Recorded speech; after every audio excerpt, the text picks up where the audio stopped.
Yeah.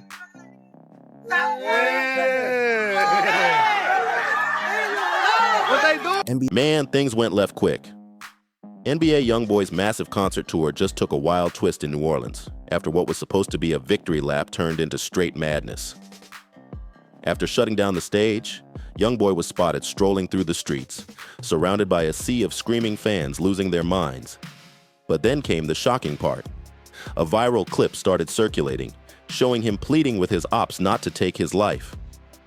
So, what really went down that night? Let's get into it. It was the early hours of October 20th, 2025.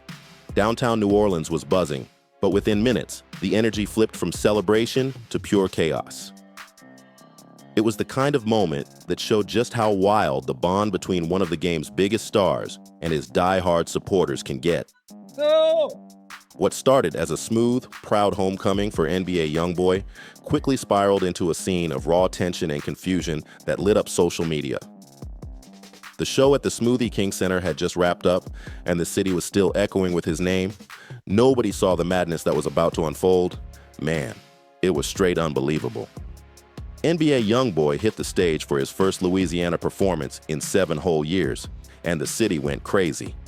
This wasn't just another tour stop on his Make America Slime Again run. This was a full-blown cultural moment.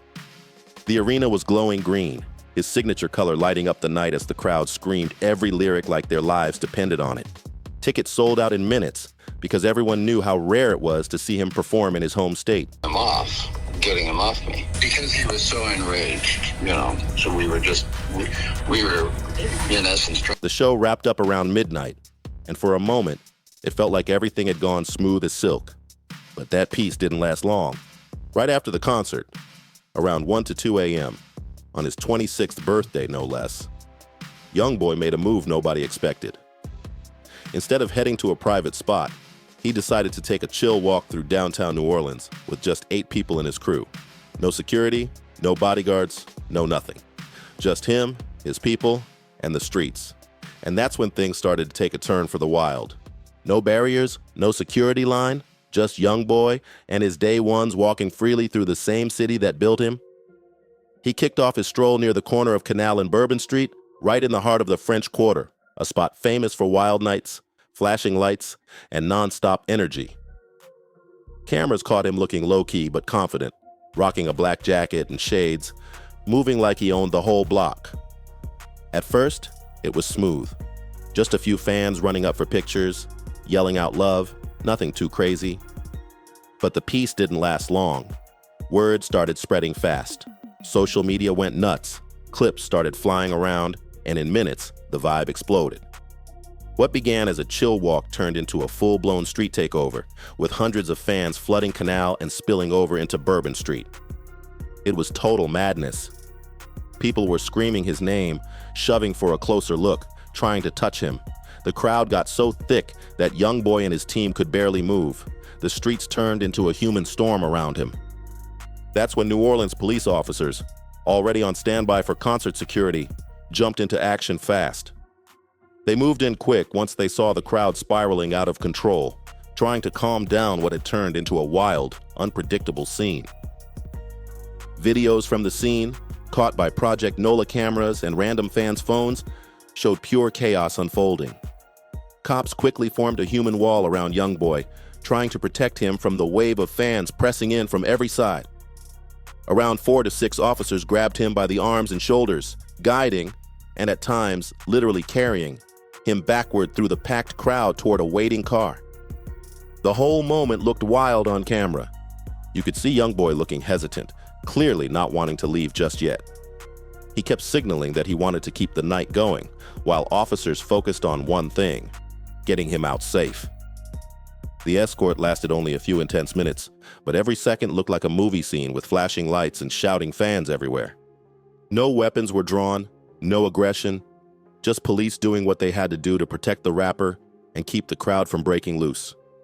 Eventually, they managed to get him into the car without any harm or drama, wrapping up the brief frenzy. What's the topic? Well, you said stop it to shout him out. Go ahead, I'm talking shit, man. So yeah, he was supposed to have a show, Chicago United Center. YoungBoy was involved with the beef, whatever, with Dirk, which led to Von's passing.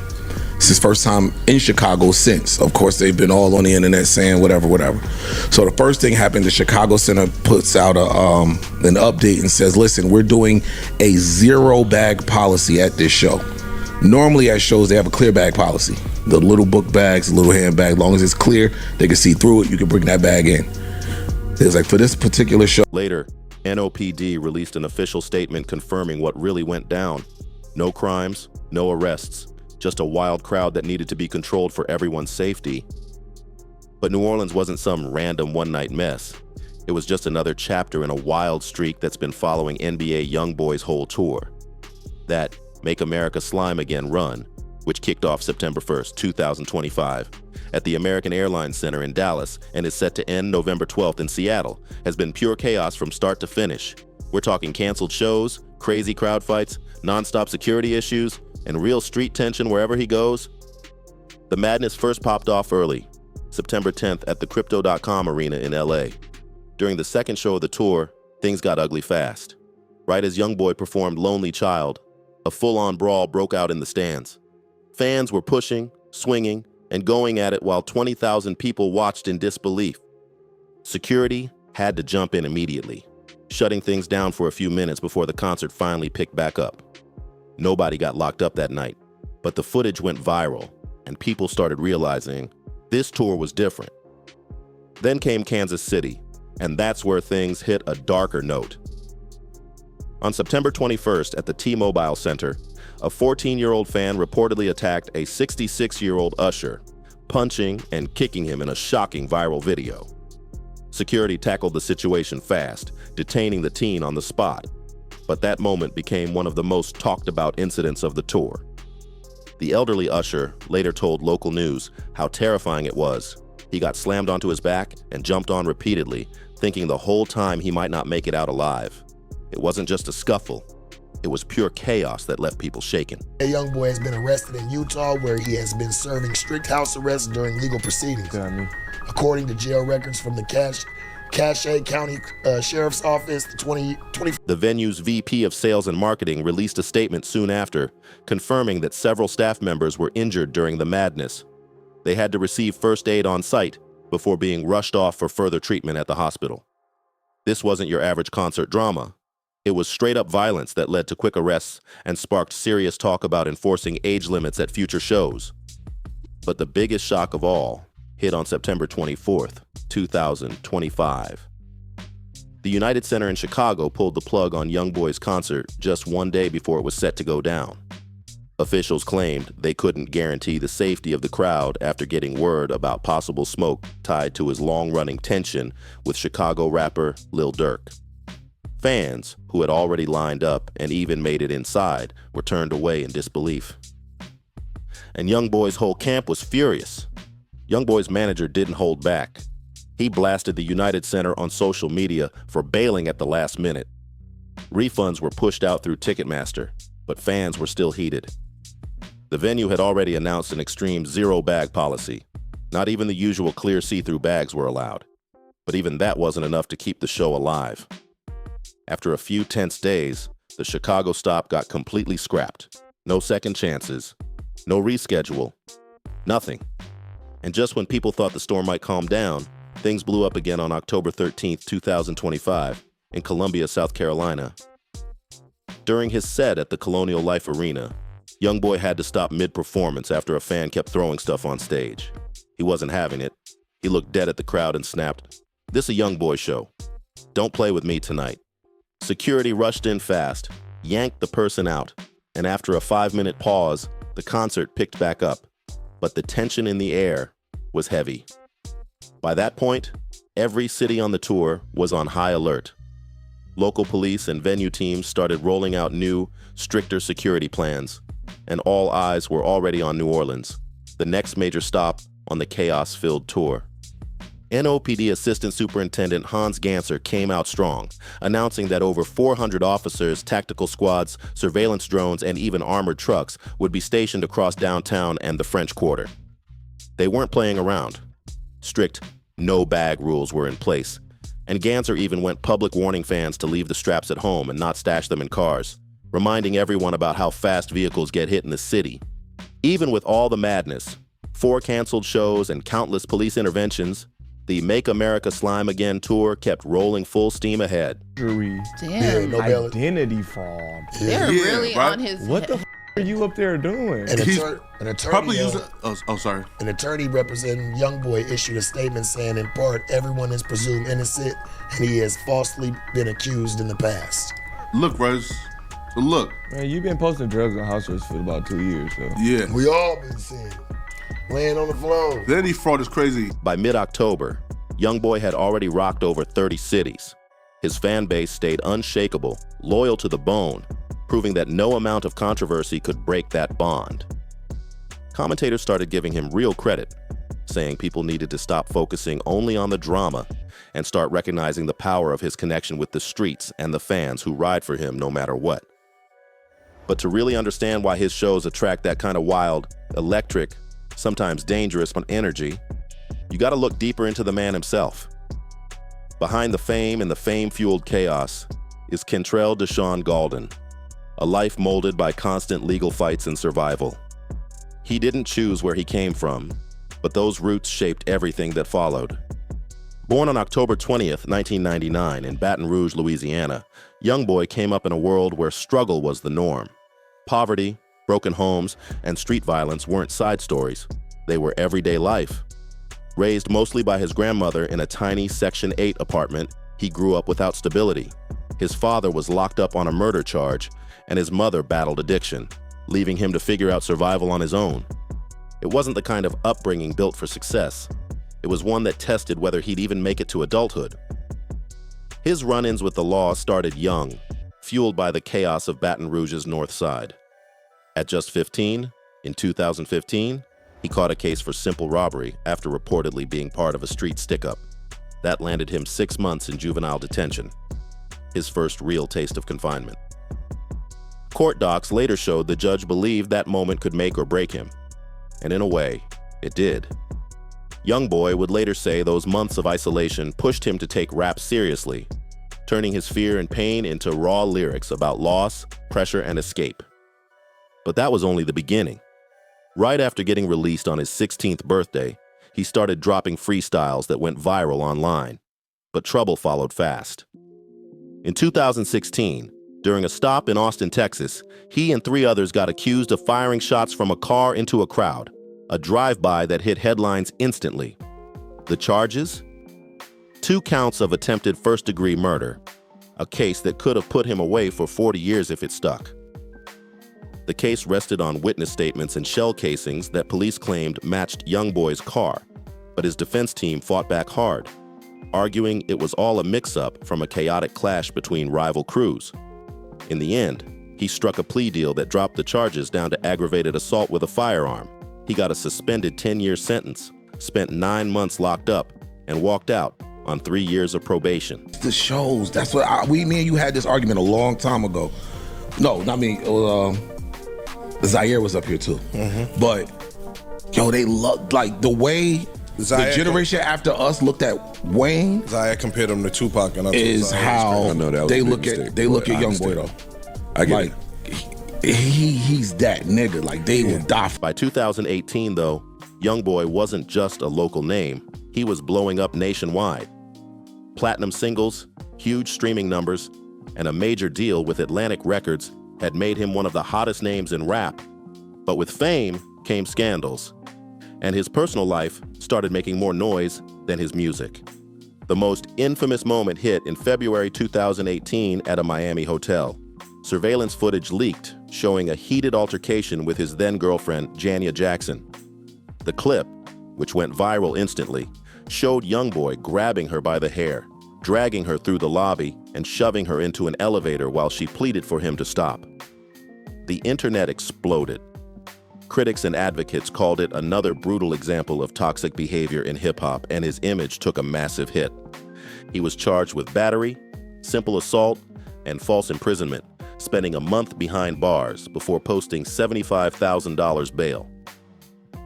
The case ended with him ordered to complete anger management and probation. But that wasn't the end of his legal storm. Things were about to escalate on a federal level, and the next chapter of his battle began on September 29th, 2020, back in Baton Rouge. Police pulled over a car carrying YoungBoy and 14 of his people, and what they found turned everything upside down. Inside the vehicle were 2 AR-15 style rifles, a handgun, and over 100 rounds of ammo, all completely off limits for him as a convicted felon. Authorities wasted no time labeling the group as part of the NBA street gang, pointing to tattoos, flashy jewelry, and intercepted messages they claimed tied them to violent turf disputes. YoungBoy got hit with federal charges for possessing unregistered firearms and being a felon with a gun, a combo that could have landed him 10 years behind bars. But instead of turning himself in, he bounced to Los Angeles, dodging the warrant until the feds came knocking in a dramatic showdown on March 22, 2021. The FBI rolled in heavy. A wild high-speed chase ended in a SWAT standoff that made national headlines. Court docs later revealed the operation's internal name, Operation Never Free Again, a petty jab at his Never Broke Again brand that his legal team blasted as biased and unprofessional. Still, the system wasn't letting go. He eventually got transferred to house arrest in Utah in 2021 under a strict plea deal. But even that didn't stop the storm from brewing. By April 2024, while still under electronic monitoring at his mansion in Huntsville, he allegedly got tied to a massive prescription drug scam.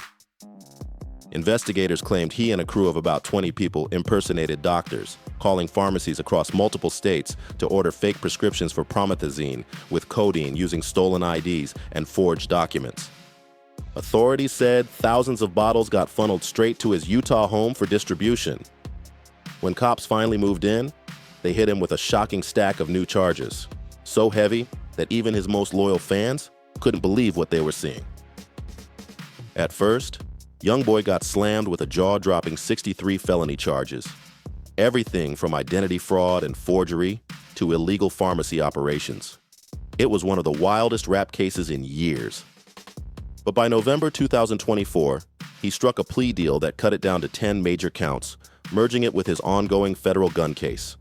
The final charges included forgery, identity theft, running an illegal operation, faking prescriptions, drug possession, and having a weapon while being a restricted felon. The list was so heavy that people started wondering what was really going on inside that Utah mansion while he was supposed to be under house arrest. Fans pointed out he'd been posting online nonstop for nearly 2 years, bragging about his lifestyle and showing off what he called Gravedigger Mountain, turning his confinement into a spectacle. Then came the gun case sentencing in December 2024. The judge hit him with 23 months for the firearm violations, but gave him credit for time served and ordered rehab and mental health treatment. On top of that, local Weber County tacked on more weapon and drug-related charges, bringing his total to over 66 counts before plea deals trimmed them down. But here's where things flipped unexpectedly. In March 2025, YoungBoy got released early to a halfway house. The reason? Good behavior and overcrowding in the facility. Just like that, he was back on the streets. But everyone knew the story wasn't over yet. YoungBoy's return to freedom got hit with a wild twist. In May 2025, he received a presidential pardon from Donald Trump, one of dozens granted in a massive clemency wave. The pardon wiped out his Utah gun conviction, with supporters calling it a win for justice, saying he'd been unfairly targeted by an over-aggressive system. But critics, especially victims' advocates, blasted it as favoritism toward a man they labeled a gang figure. The internet went crazy debating whether it was redemption or pure privilege. By July 2025, a new plea deal officially locked in his full release date for July 27th, perfectly timed to kick off the Make America Slime Again tour. But freedom came with strings. Probation terms, travel restrictions, and strict no-contact orders with anyone tied to his past legal trouble. Still, YoungBoy was determined to move forward. What's wild is that even though the Chicago concert got canceled, his team still secured the full payment for a show they never performed. Insiders said the United Center called it off only 2 days before, but YoungBoy's trucks and crew were already parked outside, fully set to go. They weren't coming for drama. They were coming to perform, plain and simple. And through all of it, YoungBoy never stopped working. Even under house arrest, he dropped over 100 songs, pouring out regret, pain, and reflection on how violence had scarred his family and his soul. It was raw, real, and showed a side of him the world wasn't used to seeing. YoungBoy's legal chaos didn't just shape his story. It became his story. Every case, every headline, every loss, he turned all that pain into art that hits deep with millions of fans. When you really break it down, NBA YoungBoy isn't just another rapper with a record. He's an artist molded by pressure, by struggle, by survival itself. That's the reason his fans ride for him so hard, because they feel every ounce of that real pain in his music. It's the power of pain, how struggle turned into superstardom. There's something wild about his journey when you think about it. Here's a rapper who's fought more court cases than promo campaigns, who's dropped more tracks from house arrest than from any fancy studio, and whose music videos often come from his living room instead of big budget sets. Yet he's still one of the biggest names in the game. At just 26, this Baton Rouge native is one of the most streamed rappers ever, with over 15 billion YouTube views and billions more on Spotify. That kind of success doesn't come from PR or labels. It comes from raw, unfiltered emotion that nobody else can fake. His sound is soaked in realness, a gritty reflection of the South's heartbeat. His style blends trap's booming 808s and sharp hi-hats with soulful melodic auto-tune, flipping between soft, pain-filled whispers and aggressive, barked confessions that make you feel like he's right there in the room with you. And it all started at just 11 years old. A kid recording rhymes on a $200 mic plugged into his grandma's old computer in a cramped Baton Rouge apartment. That DIY grind, that raw hunger, it's what built the legend known as YoungBoy Never Broke Again. YoungBoy's beats hit different, stripped down, dark, and emotional. He leans into haunting piano loops and eerie melodies that echo the loneliness and pain in his lyrics, turning his songs into midnight confessions instead of club anthems. Each track feels like a diary entry, raw, heavy, and personal. From those humble Baton Rouge beginnings, his grind turned him into one of rap's most relentless hit machines. Since 2015, he's dropped over 26 projects, albums, mixtapes, and EPs, flooding the streets with nonstop music. His early mixtapes hit SoundCloud and Dat Piff, pure DIY vibes that mixed local Louisiana flavor with a hunger nobody could ignore. By the time he dropped AI YoungBoy in 2017 under Atlantic Records, his sound was razor sharp. Double-time flows, trap snares, and emotional hooks that climbed straight up the Billboard charts. But what separates YoungBoy from the pack isn't just how much he drops, it's what he says. His lyrics balance the flex and the fear, glorifying the grind while exposing the pain that comes with it. One verse might celebrate fast money and flashy whips. The next might spill his paranoia, heartbreak, and guilt. His songs feel like survival guides written by someone who's lived both heaven and hell. He doesn't sugarcoat it either. His bars talk about betrayal, death, and the cost of fame with chilling honesty. That's why the younger generation connects to him on another level. To them, NBA YoungBoy isn't just a rapper. He's a symbol of struggle, loyalty, and resilience. They see him like past generations saw Lil Wayne or even Tupac, a voice that speaks their truth. Fans don't just listen to him, they live through him, ready to ride for his name like it's a movement.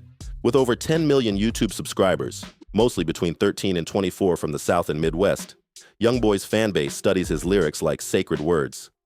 They break down his verses line by line in comment sections, calling them lessons from the streets.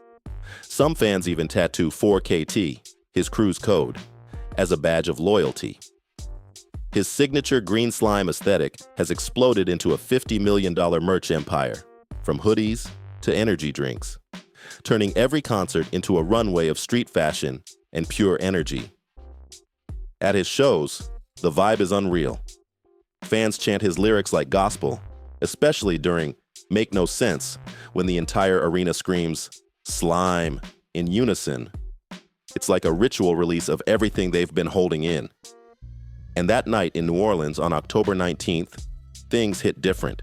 Mid-chaos, the crowd stopped and sang Lonely Child together, raw emotion filling the air. The videos from that moment went viral. It felt spiritual, like pain, transforming into unity. For these young fans, his concerts are way more than just performances. They're therapy sessions, emotional outbursts, and celebrations of survival all in one. His songs about struggle, betrayal, and staying strong hit deep with a generation that's grown up facing real pressure. The energy's powerful, and sometimes unpredictable. Most of his crowd is Gen Z and young millennials, with many under 18, and they bring that wild mix of emotion and impulsive hype that can flip the vibe in a heartbeat. At every stop on the Make America Slime Again tour, fans line up hours early, flooding parking lots decked out in green and black, blasting his tracks like pre-game anthems. That's the never broke again lifestyle. The belief that no matter where you come from, you can rise through loyalty, hustle, and self-expression. But even fans admit the energy is almost too real. One person who hit the LA show said the crowd's intensity was unreal. They left breathless, calling their homie right after saying, "You gotta go to a YoungBoy show. You don't understand till you feel it." When that same homie finally saw the footage of the crowd, the chaos, the packed bodies, the screaming fans losing control, their reaction flipped fast. They described it as looking like hell on earth, a place where energy, emotion, and adrenaline collided all at once. But even in that madness, something beautiful still shined through. A bond between artist and fan that's deeper than hype. Throughout the Make America Slime Again tour, YoungBoy has shown moments of real heart. In LA, when a fight broke out in the pit, he cut the lights mid-song and took the mic to calm it down, saying, "We family here. Put that energy in the music, not each other." The crowd roared in response, turning what could have been chaos into unity. Fans later said that moment straight up saved the night. Then in Houston, he stopped the show to bring a young mother on stage, surprising her with $5,000 cash right out his pocket. Another reminder of his never broke again message about loyalty, love, and giving back to those who support you. And for anyone doubting his stage presence, they've been proven dead wrong. This tour isn't some lazy walk around. It's a full-blown production. Pyrotechnics, massive screens, laser lights, and visuals that hit just as hard as the lyrics. YoungBoy's giving fans every ounce of what they paid for, running through his whole catalog, hit after hit, with the same passion that built his legend. And that's the story. The chaos, the struggle, the rise, and the redemption of NBA YoungBoy. His journey's far from over, but one thing's for sure. His name's written in hip-hop history. If you rocked with this deep dive, make sure you subscribe, drop a like, and turn on notifications, because you don't want to miss what's coming next.